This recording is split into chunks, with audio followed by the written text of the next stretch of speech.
The next chapter, chapter number 12, is on religious obligations. The author, he begins, radiallahu anhu, Imam al-Haddad, the descendant of the Prophet and the representative of the religion, he says, you must observe the obligations and the prohibitions and increase in your supererogatory devotions. For if you do this purely for the sake of God, you will attain to the utmost proximity to Him. The gift of love shall be bestowed upon you, and then all your movements and times of stillness will become for Him and also by Him. This is the bestowal of sainthood or vice regency, al-khilafa. So we talked about the prime khilafa being the Prophet sallallahu alaihi wasallam, and then we come, when we follow him, we then achieve a piece of that as well. We become people who act on Allah's behalf and represent Allah, that Allah gives us commandments, and we act upon it and live in accordance to those virtues and those precepts. And this is what the Messenger of God sallallahu alaihi wasallam referred to when he said, God the Exalted says, my servant draws nearer to me with nothing more pleasing to me than what I have made obligatory upon him. Then he continues to draw nearer to me with supererogatory devotions until I love him. And when I love him, I become his hearing with which he hears, his sight with which he sees, his hand with which he strikes, and his foot with which he walks. So that by me he hears, by me he sees, by me he strikes, and by me he walks. Should he ask me, I should surely grant him his request. Should he ask me for protection, I will surely grant him protection. Never do I hesitate in anything as I hesitate in taking the soul of my believing servant, the servant. He dislikes death, and I dislike to displease him, but it is something that is inevitable. Of course, as it concerns the he here, when Allah says he, it's something that it's beyond gender. It means also women, right? So it means he or she. It's not there's no gender bias here. So women, their standing with Allah is it's an equal standing as it concerns their souls, right? So that women can achieve this just like men can. This is important to mention because sometimes people get it twisted. They think, oh, the pronoun says he, that means it's excluding women. It doesn't mean that. It just means this is the neutral. The default pronoun is to use he in Arabic. This is just how it is. It's not a discriminatory thing against women. Alhamdulillah, most of us get this, but some people, they misunderstand this and end up saying, Islam is a misogynistic religion, and this is the furthest thing from the truth. Now, the author continues, see, may God have mercy on you. So the author is telling us to have basira now, to have this spiritual insight. They call it the third eye, that we have two eyes, right? But then we have a third eye. This is the spiritual eye. So the author is calling us to see with this spiritual eye right now. So investigate with this spiritual eye, the eye of the heart, what this hadith, experience what this hadith contains in secrets and also gnosis, right? So the secrets that are contained in this hadith, see them with the spiritual eye of the heart, right? Of the basira, as we say, the spiritual insight, and ponder on the fine meanings and subtleties which it indicates. This fortunate servant only reaches that great rank where everything he likes is liked by God, and everything he dislikes is disliked by him, Allah subhanahu wa ta'ala, by virtue of his, i.e. the servant, and his conforming to what he has made obligatory upon him, and his performing supererogatory devotions in abundance in his wish to draw nearer to him, i.e. Allah subhanahu wa ta'ala. The author then, he encourages us, he says, make haste if you are determined to reach the degrees of perfection and you wish to attain the ranks of these men of God, men or women, these human beings of God. Actually, in Arabic, we just, you mentioned these things, just to clarify. Sometimes we hear men of God, we think, oh, where are the women? Women actually, when you say a rajul or a man in Arabic, it means both men and women. So when you say the real meaning of rajul, it means a person, any human being who stands tall or stands firm upon principles. This is what rajul means. So when you say rijalullah, you mean those human beings standing firm for Allah. Yani qa'iman bil qist, that they stand firm for justice, social justice or racial justice and any other justice that we can think about. These people stand for that. They stand upon righteousness, on virtues, and those precepts of Islam. So this is what it's talking about. So we should never think, oh, the term man is always being mentioned. Where are the women?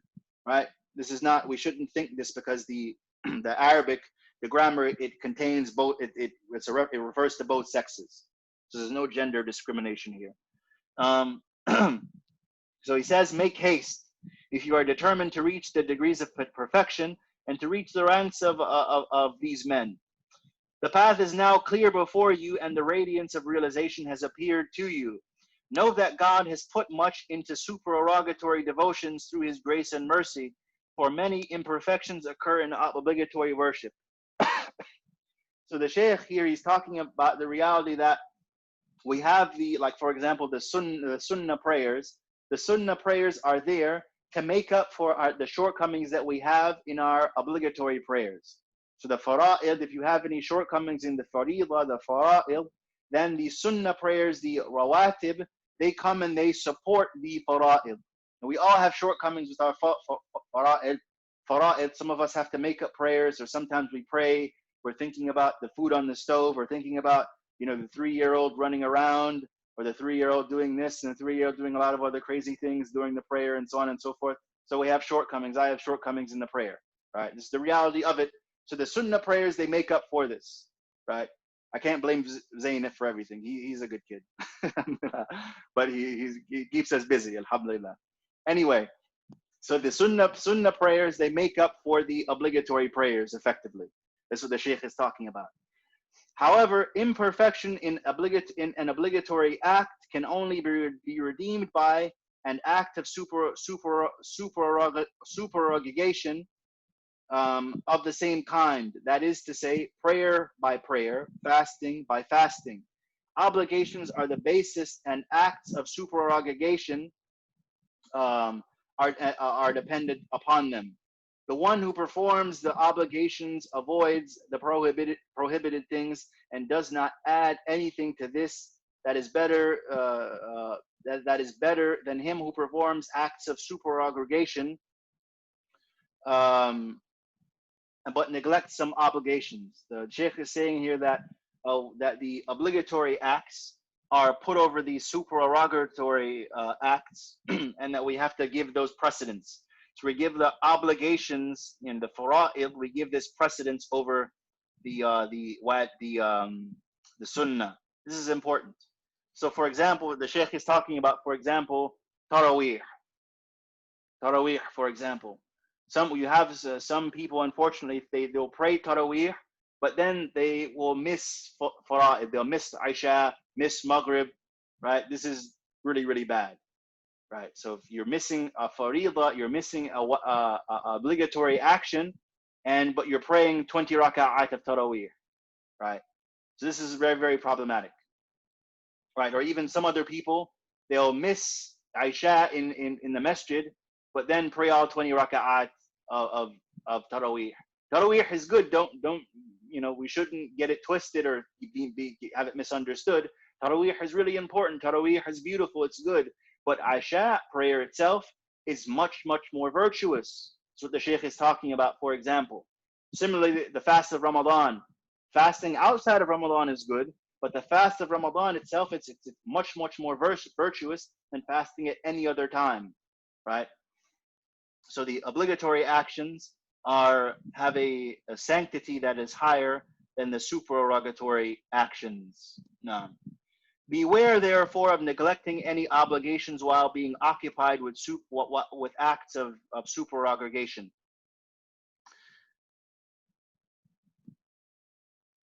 Now, for you would thereby sin, and by abandoning your obligations, your acts of supererogation will become unacceptable to God. An example of this is the man who occupies himself with acquiring a kind of knowledge which is for him supererogatory, and neglects acquiring the kind which is for him obligatory, either outwardly or inwardly. Right. Another is the man who is able to but neglects working for a living and busies himself with supererogatory devotions, leaving his children to beg from others. You can use these two examples to assess by analogy other similar situations. Okay, so this part is talking about the fara'id, and that putting a sunnah before a faridah is really, really problematic, right? And this is a it's a sad way to approach religion. That Allah has prescribed certain things upon us and said that these things are the best for you, right? Effectively, these things are the best for you, and that basically, if a person says that, okay, Allah said these are the best things, but I'm going to do something that's good but is not as good as that, it's kind of like you're saying, kind of like you're ignoring the divine prescription, right?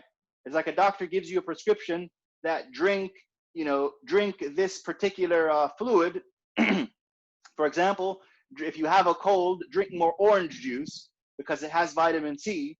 It's like a person saying, well, vitamin C is good. I know the doctor said vitamin C, I should drink that, but I'm going to drink water because water is good, and I like the taste of water better, right? It's effectively what you're saying, that you have something that's better for you for a particular thing, but you say, well, I'm going to do this because it's good as well, right? There's an analogy. So when we talk about the fara'id, that these things should take the precedence in our lives in doing these fara'id in the best sort of way. And that the wajibat, the sunnahs or the rawatib, these things are good, but they're not as good as the fara'id. This is really, really important. And it becomes especially important like in Ramadan as it concerns Taraweeh. There are a lot of people, subhanAllah, sometimes I don't know if people really understand how important, the importance of giving precedence to the fara'id prayers, right? And giving that precedence over Taraweeh, right? And even, subhanAllah, you have some Muslims who will, fast in Ramadan, but then not pray throughout the day. This is also really, really unfortunate, that you're fasting in Ramadan, but then you're missing Fajr, Dhuhr, Asr, and so on and so forth. This is really, really problematic, right? That the fasting, wallahu alam, Allah may accept it, but is there any barakah in that sort of fast? That you fast, but then you're doing a major sin by missing prayers in the day. This is really, really problematic, right? Now, the Shaykh, he continues, inshallah, we'll read this last paragraph and then stop. Know that you will never attain to performing to performing of obligations, the avoiding of prohibited things, and the performance of the supererogatory acts that he has laid down for you to draw nearer to him, save through knowledge.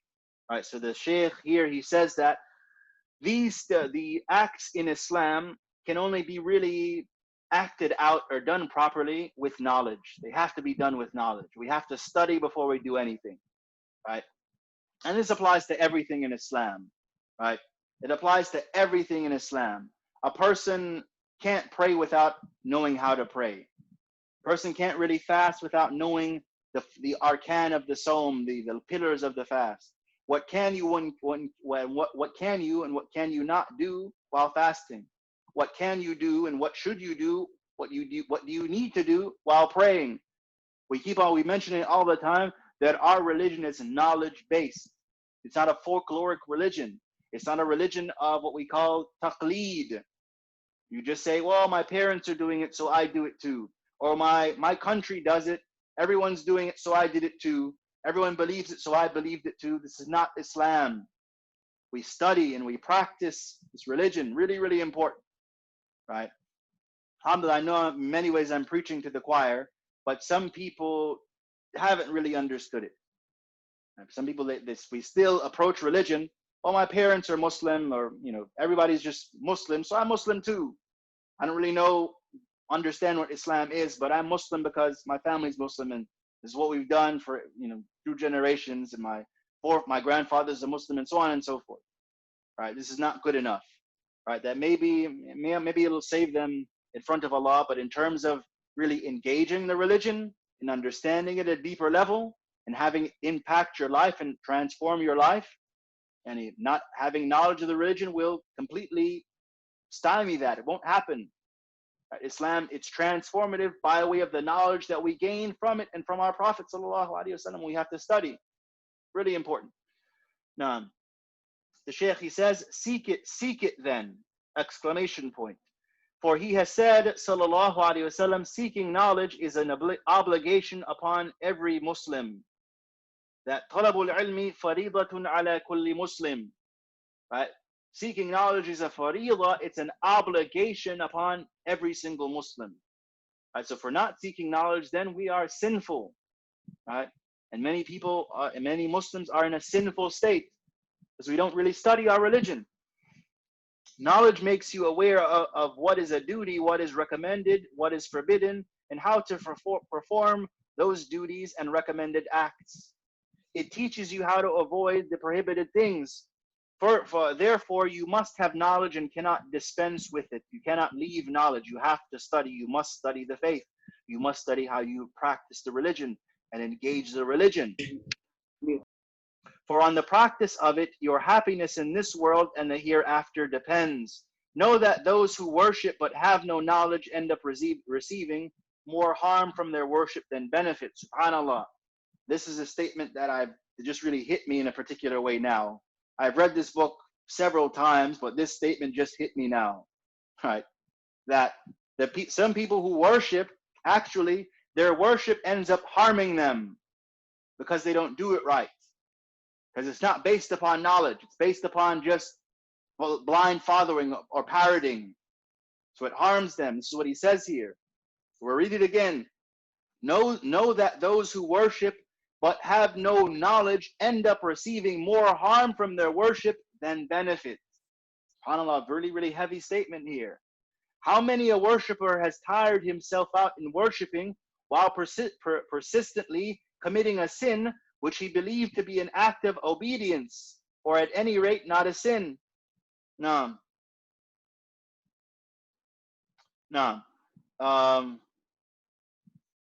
So we'll close it here.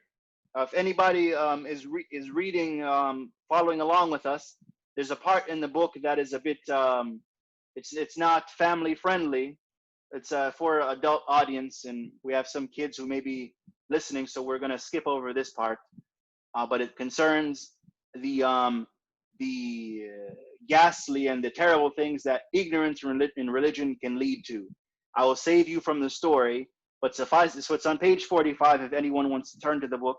I think if you read the story, you probably will end up laughing and maybe will cry a little bit, but it shows you the extremes of what people fall into because of ignorance in religion. And it's an extreme sort of story, scary sort of story that some people fall into these things. I won't mention it here because, of course, some children will read or listen to the lecture later. So inshallah, we won't mention it here. But it's on page 45 in the Book of Assistance. It's on page 45, Book of Assistance. So we'll close here, inshallah. If we have any questions, we can take those. Otherwise, we will close the class, and inshallah,